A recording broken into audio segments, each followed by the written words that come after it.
Election কমিশনকে military মুক্ত করতে হবে। ডিজিএফআই যদি কোনো ইলেকশন ইঞ্জিনিয়ারিং করতে চায় তাহলে রাজপথে জনতার সাথে আপনাদের সাথে আমাদের লড়াই হবে। একদিন নামাজের পরে নাকি সবাইকে ডেকেছে, বলে তোমরা সবাই কোরআনের শপথ করো, ইসলামের শপথ করো, তোমরা আগামী ইলেকশনে আওয়ামী লীগের দিকে মুখ ফিরাবে না, জনগণের জন্য কাজ করবে। এই যদি হয় বাংলাদেশের ইলেকশন, বাংলাদেশে কোথায় থেকে আবার গণতন্ত্র আসবে? কিন্তু এই গুমের সাক্ষী হিসাবে আমরা সাক্ষ্য দিব, যদি আপনার বিচার থেকে পিছপা হয়ে আসেন তাহলে আপনারা জনতার মুখোমুখি হতে বাধ্য হবেন। এজন্য আমরা সেনাবাহিনীকে আহ্বান জানাবো, আপনারা যে উদ্যোগ নিয়েছেন আমরা সেটাকে সাধুবাদ জানাই। প্রসিকিউটরের যে মামলা হয়েছে সেখানে অন্যান্য যারা কয়েদি রয়েছে তাদের যেভাবে হাজিরা দিতে হয় আপনারা সেভাবে হাজিরা ফেস করতে হবে। এবং আমরা এখনো ডিজিএফআই নামক যে সংস্থাটা রয়েছে এটার মিডিয়া ট্রায়াল থেকে শুরু করে বিভিন্ন ষড়যন্ত্রের শিকার এখনো হচ্ছে।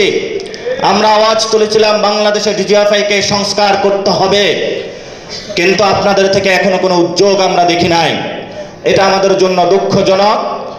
এই জন্য আগামী ইলেকশনে অতীতের ইলেকশনের মতো ডিজিএফআই যদি কোনো ইলেকশন ইঞ্জিনিয়ারিং করতে চায় তাহলে রাজপথে জনতার সাথে আপনাদের সাথে আমাদের লড়াই হবে। ইলেকশন কমিশনে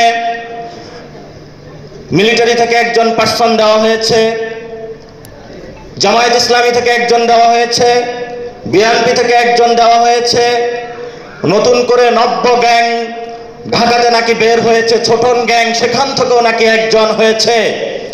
বাংলাদেশে কোনো ইলেকশন কমিশনে গ্যাংবাজি চলবে না, বাংলাদেশের ইলেকশনে কোনো দলবাজি চলবে না, বাংলাদেশের ইলেকশন কমিশনে কোনো পরিবারতন্ত্র চলবে না। ইলেকশন কমিশনকে মিলিটারি মুক্ত করতে হবে, সিভিল ফরম্যাটে ফিরিয়ে আনতে হবে, এটাকে জিয়াবাদ মুক্ত করতে হবে, জামায়াত ইসলামী মুক্ত করতে হবে, জনগণের ইলেকশন কমিশন জনগণকে ফেরত দিতে হবে। এবং আমরা শাপলার জন্য অ্যাপ্লাই করেছিলাম, আমরা তাদের সামনে গিয়ে বলেছিলাম আপনি শাপলা কেন দিবেন না। 3 ঘন্টা তার সামনে প্রশ্ন করেছিলাম, চুপ করে বসে আছে, বোবার না আসে কোনো কথা, এক কান দিয়ে শুনে আর এক কান দিয়ে বের করে দেয়। জিজ্ঞাসা করলাম আপনি যে প্রতীকের অ্যানালিস্টগুলো করেছেন কোন গাইডলাইন বা নীতিমালার ভিত্তিতে করেছেন? কোনো উত্তর নাই। বললাম যে আপনি শাপলা দিবেন না কোন নীতিমালার ভিত্তিতে? উত্তর নাই। বললাম যে আপনার এখানে ইলেকশন কমিশনে যে ভোটার লিস্ট রয়েছে সেখানে 1 কোটি মৃত ভোটার রয়েছে, আপনি কবে তাদেরকে বের করবেন? উত্তর নাই। বললাম যে ইলেকশন কমিশনে দুর্নীতি হচ্ছে, আপনি কি করবেন? বলল উত্তর নাই। বললাম যে ইলেকশন কমিশনে আওয়ামী লীগের যে আমলে নিয়োগপ্রাপ্ত লোকগুলো রয়েছে আপনি কবে তাদেরকে বের করবেন? বলে উত্তর নাই। তবে এই ক্ষেত্রে একটি চমকপ্রদ উত্তর তারা দিয়েছে।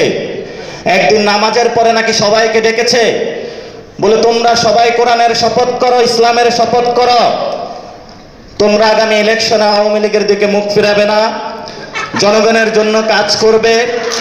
এই যদি হয় বাংলাদেশের ইলেকশন, বাংলাদেশে কোথায় থেকে আবার গণতন্ত্র আসবে? বাংলাদেশে যে রাজনৈতিক দলগুলো গত 15 বছর গণতন্ত্রের কথা বলেছে তারা শুধু গণতন্ত্র বলতে এতটুকুই বুঝে যে শেখ ফ্যামিলি চলে যাবে, জিয়া ফ্যামিলি আসবে, জিয়া ফ্যামিলি চলে যাবে, শেখ ফ্যামিলি আসবে। মানে গণতন্ত্র বলতে এটা বুঝি না। আমরা গণতন্ত্র বলতে বুঝি জনগণের অধিকার।